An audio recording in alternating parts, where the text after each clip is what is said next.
A day in my life as a nanay na feeling vlogger. So for today's vlog mga maray, samahan niyo ako sa kaganapan sa buhay ko. Medyo matagal na nga talaga tong video na to dito sa gallery ko, kaya naman kailangan na nga talagang itapon dun sa far away.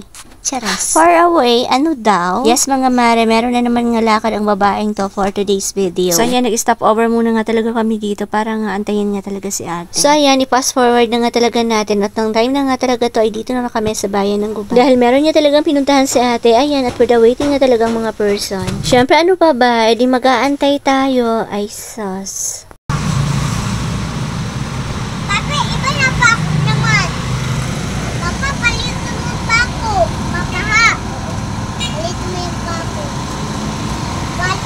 After naman doon mga mare, dito naman kami pumunta sa bandang likod ng palengke. Dito to malapit mga mare sa Gubat St. Anthony Cooperative, o mas kilala sa tawag na Jessa. Ay nako mga mare, kung taga-Gubat ka nga talaga ay siguradong alam mo nga talaga to. O, sinong mga taga-Gubat dyan at sigurado akong na-miss nyo nga talagang lugar na to.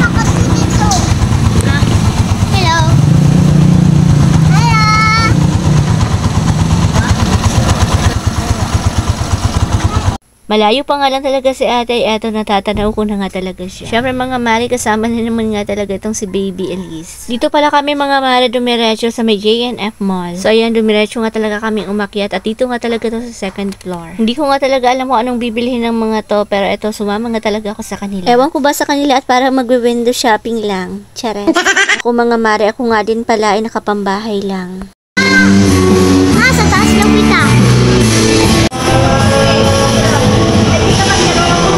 Nakakatawa nga mga mare kasi nga nakapajama nga lang talaga ako. Hindi ko nga talaga alam mga mare na pupunta pala kami dito sa J&F Mall. Tignan nyo naman mga mare, talaga itong batang to ay dito nga talaga sa akin sumasama palagi. Palagi nga talaga itong nakabuntot sa akin at ayaw nga talaga sumama dun sa mama niya. O halata naman niya talaga mga mare na ako nga talaga nag-alaga nito since bata pa siya. Ay nako, basta nga talaga magkakasama yung tatlong to ay doble nga talaga ang kulit nila. So pagkatapos naman nga talaga namin dun ay dito napaakyat na kami sa may 4th floor.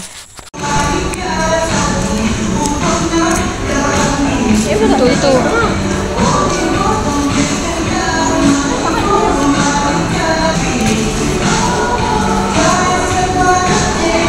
So ayun, hinayaan ko na nga talaga sila ate, tapos si mama na mamili nga talaga doon. Dito naman sa part na to ay magkakasama naman kami ng tatlong bata. Sabi ko naman sa inyo mga mare na talagang ayaw nga talaga ng batang to sumama dun sa mama niya. O diba, talaga nag-e-enjoy nga tong batang to nakasama ako. Tapos ayan mga mare, tamang upo sila dito sa mga binibentang mga upuan. Binibiro ko nga sila mga mare na sabi ko pag inupuan nyo nga talaga yan ay nako, babayaran na natin yan. Chares. O diba, sabi ko sa inyo mga mare na talaga namang mag-window shopping lang kami. O siya, paano ba yan? Hanggang dito lang muna for today's vlog. Maraming salamat sa panonood. Bye-bye.